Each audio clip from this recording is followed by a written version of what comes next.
Okay, imagine you have a big bottle of soda, but instead of soda, you have really hot melted rock called magma.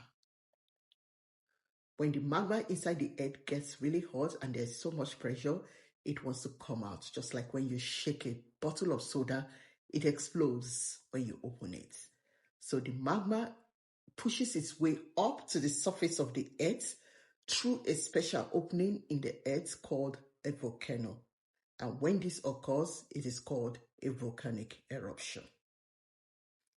Sometimes the magma comes out slowly, like when you pour syrup, and at other times it comes out really fast, like when you blow bubbles in your drink.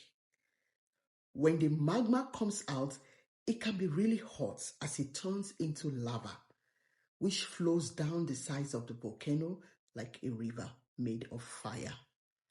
Volcanic eruptions are like the Earth's way of letting off steam.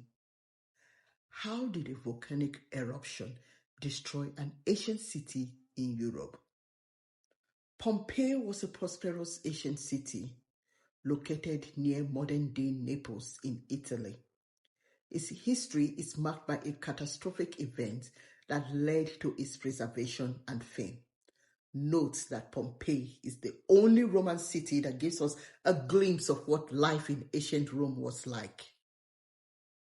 But for over 1,500 years, that city was buried in ash, so modern restoration did not affect it. It was preserved in its original form. Where did the ash come from? What happened to Pompeii? Well, Pompeii is situated in southern Italy in Campanian region. The city is nestled at the foothills of Mount Vesuvius, a still active volcano. The city had several theaters, with many of them able to seat everyone in the city. Pompeii was prosperous and a resort for many wealthy Romans to come for relaxation and entertainment. However, on August 24th, 79 AD, Mount Vesuvius, a nearby volcano, erupted violently.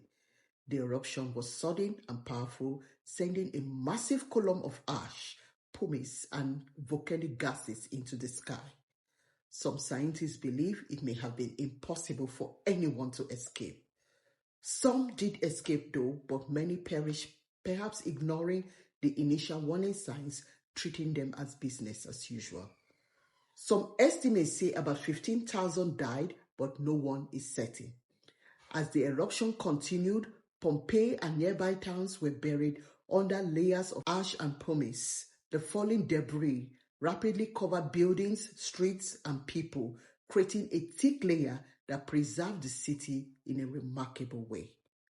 Over time, Pompeii was forgotten.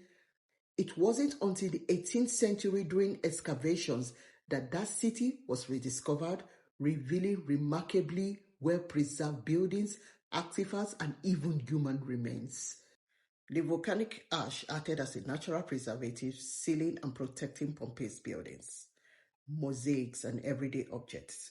This preservation provided valuable insight into Roman life, architecture, art, and culture during the 1st century AD.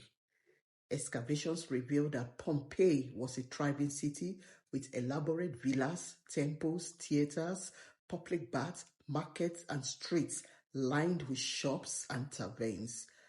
The city's layout and infrastructure reflected Roman urban planning and lifestyle, very advanced civilization, and is comparable to what we know today. The eruption of Mount Vesuvius resulted in the tragic loss of life. Many inhabitants of Pompeii and neighboring towns perished in this disaster, their bodies preserved by the ash and discovered during excavations. Pompeii's excavation and preservation have provided invaluable lessons from the past, and it stands as a reminder of the fragility of human civilization in the face of natural disasters.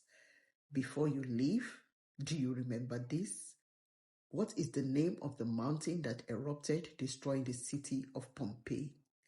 A. Mount Etna, B. Mount Vesuvius, and C. Mount Pico. How did you answer? B. Mount Vesuvius. Remember to hit the subscribe button before you leave. Keep learning, keep exploring.